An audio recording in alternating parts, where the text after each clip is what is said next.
देखिए हमारे कह रहे थे कि शहाबुद्दीन साहब आप लोगों समाज की लड़ाई लड़ रहे थे, तो क्या फिर आप लोगों ने उनका साथ छोड़ दिया क्या, जो 3 बार लगातार हिना साहब बाहर का सामना कर? और हिना साहब जब चुनावी मैदान में हैं, हाँ। उनकी पार्टी, जिस पार्टी के लिए साहब ने अपनी ज़िंदगी कुर्बान कर दी, पूरी जवानी जेलें बिता दी, उस पार्टी ने भी अन्याय किया, उनके साथ धोखा भी कहा। हमारे समाज के ऊपर एक कर्ज है जी। कर्ज ये कि जब हमारे साथ अत्याचार हो रहा था 90 के दशक में कह सकते हैं, जब हमारे ज़मीनों पर लाल झंडे गाड़े जा रहे थे, जो हमारी ज़मीनें कब्जा की जा रही थी, तब इन्होंने मजबूती से एक ढाल बनकर हमारे समाज की रक्षा को ये आश्वस्त करने आए थे, ये विश्वास दिलाने आए थे कि आपको चिंता नहीं करनी है, आपको घबराना नहीं है, हम सभी आपके साथ। जिसको उम्मीदवार बनाया है महिला हैं, उनके पति का, उनके ससुर का जरा इतिहास पढ़िए। ये वही लोग हैं। आप रमेश सिंह कुशवाहा की बात कर रहे हैं? जी हाँ, हम एनडीए उम्मीदवार, और ये पहली बार मुझे अवसर मिला है उनके लिए कुछ करने। अपना फर्ज है, अपना हक अदा करूंगा, और यदि नहीं करता है कोई समाज का व्यक्ति इस तरह का अपना हक अदा, तो नमक हरामी कही जाएगी, वो बेईमानी कही जाएगी। भविष्य में आपके लिए कोई आवाज़ उठाने वाला नहीं होगा। तो जो व्यक्ति आपके लिए लड़ाई लड़ा है, ये आपका कर्तव्य बनता है, क्योंकि आप लड़ाकू कौम के लोग हैं, आप बुद्धिजीवी हैं, हर तरीके से, बौद्धिक रूप से, आर्थिक रूप से, शारीरिक रूप से, हर तरीके से आपका ये कर्तव्य बनता है कि उनको मदद करें, उनको जितवा कर, ऐतिहासिक जीत दिलवा कर भारतवर्ष में एक संदेश दें। BA, BCom, BSc, MA, MCom करें विश्व की सबसे बड़ी यूनिवर्सिटी इग्नू से। सॉल्व असाइनमेंट्स और गाइड बुक्स प्राप्त करें। संपर्क करें Mahakal computers, DAV PG college के पास, पंच मंदिरा मोड़ से दाहिने, सिवान। सरदर्द, मिर्गी, नशा, भूलने की बीमारी, अत्यधिक गुस्सा आना, घबराहट एवं नस की समस्याओं से अगर आप भी हैं परेशान, तो मिलिए शहर के मशहूर साइकाट्रिस्ट डॉक्टर पंकज कुमार गुप्ता से। हमारा पता है डॉक्टर रामाजी चौधरी से 100 कदम पूरब, doctors colony, Bahadiya road, Siwan. संपर्क नंबर 85 399 43 151। बिहार की सभी 40 सीटों पे ये ऐलान हो गया है कि किस दल से कितने उम्मीदवार उतरेंगे। आपको बता दें कि राजद 26 सीटों पे चुनाव लड़ने जा रही है, तो वहीं कांग्रेस 9 सीटों पे चुनाव लड़ेगी और वाम दल 5 सीटों पे चुनाव लड़ेगी। और इस वक्त हमारे साथ आपको बता दें कि ब्राह्मण भूमियार एकता मंच के जो फाउंडर हैं हमारे साथ मौजूद हैं, और ये अभी हिना साहब से मुलाकात करके आए हैं। सिवान के आपको बता दें पूर्व सांसद डॉक्टर मोहम्मद शहाबुद्दीन की पत्नी से इन्होंने मुलाकात किया है। और इससे पहले आपको बता दें कि हिना साहब ने लगातार 3 बार राजद से चुनाव लड़ा, लेकिन तीनों बार हार का सामना करना पड़ा, और इस बार निर्दलीय उम्मीदवार के रूप में चुनावी मैदान में है। कहा यह जा रहा है कि इस बार जब ये निर्दलीय चुनाव लड़ रही हैं, तो ब्राह्मण और भूमियार खास करके काफ़ी समर्थन में हिना साहब के। इनसे जानेगा सोच जिससे कि आखिर क्या कुछ मामला है। अभी आप हिना साहब से मुलाकात किए हैं, क्या कुछ बातें हुई है? देखिए, सबसे पहले तो ये वैचारिक मुलाकात थी, इसको राजनीतिक मुलाकात ना ही माना जाए। और दूसरी बात है कि जो एक साहब का हमारे समाज के ऊपर एक कर्ज है कर्ज ये कि जब हमारे साथ अत्याचार हो रहा था 90 के दशक में कह सकते हैं, जब हमारे ज़मीनों पर लाल झंडे गाड़े जा रहे थे, जो हमारी ज़मीनें कब्जा की जा रही थी, तब इन्होंने मजबूती से एक ढाल बनकर हमारे समाज की रक्षा की।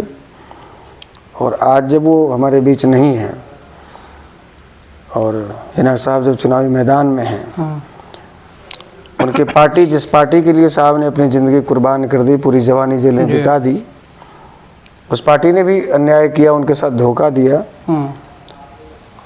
तो जनता की मांग पर जब वो निर्दलीय चुनावी मैदान में उतरी हैं, तो ये हमारा कर्तव्य बनता है, फर्ज बनता है कि हम उनके साथ में खड़े रहें। और हम उनको ये आश्वस्त करने आए थे, ये विश्वास दिलाने आए थे कि आपको चिंता नहीं करनी है, आपको घबराना नहीं है, हम सभी आपके साथ हैं। और मजबूती से ब्राह्मण एकता मंच की क्या भूमिका रहेगी हिना साहब के साथ? हमने तो अभी पिछली बात में आपको कहा कि हम बिल्कुल मजबूती से उनके साथ हैं। और हमारे जो भी लोग, समाज के लोग हैं, हम उनसे अपील करेंगे कि अच्छा अवसर है। एक तरफ जिसके बंधुआ मजदूर आप विगत 40 वर्षों से बने हुए हैं, एनडीए के या भारतीय जनता पार्टी के साथ यदि कोई भी गठबंधन में हो, तो हम उसकी मजदूरी करने लग जाते हैं। चाहे वो राम को काल्पनिक बताने वाले जीतन राम मांझी हो जाएं, चाहे वो बार बार हर 6 महीने पर पलटी मारने वाले नीतीश कुमार हो जाएं। तो आप जिसकी बंधुआ मजदूरी पिछले 40 वर्षों से कर रहे हैं, उसने जिस उम्मीदवार को उतारा है, जरा उसका इतिहास पढ़िए। जिसको उम्मीदवार बनाया है, महिला हैं, उनके पति का, उनके ससुर का जरा इतिहास पढ़िए। ये वही लोग हैं। आप रमेश सिंह कुशवाहा की बात कर रहे हैं? जी हाँ, हम एनडीए उम्मीदवार की बात कर रहे हैं। ये वही लोग हैं जो आपकी जमीनों पर झंडा गाड़ा करते थे। ये वही लोग हैं जो खुद माले के कैडर की भूमिका में थे। ये वही लोग हैं जो माले को मजबूती प्रदान करते थे और आपको 6 इंच छोटा करने का काम करते थे। तो केवल पार्टी भक्ति में लीन होकर वैसे लोगों को जितवा कर संसद में भेज देना जो आपके साथ अत्याचार किया हो, जो आपका हकमारी किया हो, जो आपको दफनाने की साजिश रचा हो, जो आपको यहाँ से भगाने की बात करता हो, जो आपको विदेशी कहता हो, आप उसको केवल पार्टी भक्ति में लीन होकर यदि आप जितवा देते हैं तो ये आपकी बुद्धिमानी नहीं, आपकी मूर्खता कहलाएगी। तो आपको भी ये लगता है कि आपके जो समाज के लोग हैं वो भक्ति में लीन रहते हैं? लगता क्या है, बिल्कुल सत्य है। चाहे वो भूमिहार ब्राह्मण या सवर्ण समाज के लोग हों या मुस्लिम समाज के लोग हों, ये भक्ति में ही लीन है। और भक्ति की वजह से ही हमारा और आपका ये हालत है। एक तरफ हम लोग भारतीय जनता पार्टी की अंधभक्ति कर रहे हैं, दूसरी तरफ आप लोग राजद की अंधभक्ति कर रहे हैं। और दोनों की ट्रेन जा रही है, हावड़ा जाना था दिल्ली, पहुंचना था दिल्ली, जा रहे हैं हम लोग हावड़ा। और जब तक हम लोग साथ में थे तब तक देखिए हमारी। ये कह रहे थे कि शहाबुद्दीन साहब आप लोग समाज की लड़ाई लड़ रहे थे, तो क्या फिर आप लोगों ने उनका साथ छोड़ दिया क्या, जो 3 बार लगातार है ना सब हार का सामना करना पड़ा? नहीं, क्या परिस्थिति रही, चूंकि सिवान का मैं क्षत्रिय नहीं हूँ और ये पहली बार मुझे अवसर मिला है उनके लिए कुछ करने का। तो मैं अपना फर्ज इस बार निभाऊंगा। पिछले क्या हुआ नहीं हुआ मैं उसकी बहुत ज़्यादा जानकारी नहीं रखता हूँ, लेकिन इस बार मैं अपना फर्ज, अपना हक अदा करूंगा। और यदि नहीं करता है कोई समाज का व्यक्ति इस तरह का अपना हक अदा, तो नमक हरामी कही जाएगी, वो बेईमानी कही जाएगी। भविष्य में आपके लिए कोई आवाज़ उठाने वाला नहीं होगा, आपका कोई साथ देने वाला नहीं होगा। तो जो व्यक्ति आपके लिए लड़ाई लड़ा है, ये आपका कर्तव्य बनता है, क्योंकि आप लड़ाकू कौम के लोग हैं, आप बुद्धिजीवी हैं। हर तरीके से, बौद्धिक रूप से, आर्थिक रूप से, शारीरिक रूप से, हर तरीके से आपका ये कर्तव्य बनता है कि उनको मदद करें, उनको जितवा कर, ऐतिहासिक जीत दिलवा कर भारतवर्ष में एक संदेश दें कि दोनों तरफ के दल जब आताताई और तानाशाही हो जाते हैं, तब जनता स्वयं निर्णय करने में सक्षम है इस लोकतंत्र में कि हमको निर्दलीय उम्मीदवार को भी चुनकर संसद में भेजना आता है। अच्छा आशुतोष जी, जिस तरह से लगातार शहाबुद्दीन साहब के निधन के बाद ये कहा जा रहा था कि राजद जो है इस परिवार की अनदेखी कर रही है, ऐसे में हेना साहब ने जब आखिरी फैसला लिया तो उन्होंने कहा कि मैं निर्दलीय चुनाव लड़ूंगी, क्योंकि कहा यह भी जाता है कि ये पूरा परिवार अपना राजद को सब कुछ समर्पित कर चुका है। इवन शहाबुद्दीन जब तक जिंदा थे उन्होंने कहा मैं किसी दल के साथ नहीं जा सकता हूँ और लालू यादव जी मेरे नेता हैं। ऐसे परिस्थिति में हेना साहब का टिकट काट देना और उनका निर्दलीय जाना, इस पर आप क्या कहेंगे? ये मतलब वैचारिक संवेदनहीनता ही कहा जा सकता है जी। संवेदना जिस व्यक्ति की मर जाएगी वही ऐसा करेगा। आज हम भी संगठन चला रहे हैं, हमारे संगठन के लिए यदि कोई जीवन भर जेल में रहे, हमारे संगठन के लिए वो पूरी बदनामी झेले, हर जगह से मतलब चौतरफा बदनामी भी हो, सजा भी काटे चारों तरफ से, और आपके संरक्षण, आपकी पार्टी का संरक्षण करे, हमारे संगठन का संरक्षण करे, और कल जब उसकी बारी आए या वो गुजर जाए तो उसके परिवार के लोग यदि हमारे पास आए और हम अनदेखी करें या हमारे पास न भी आए तो हमारा फर्ज क्या बनता है?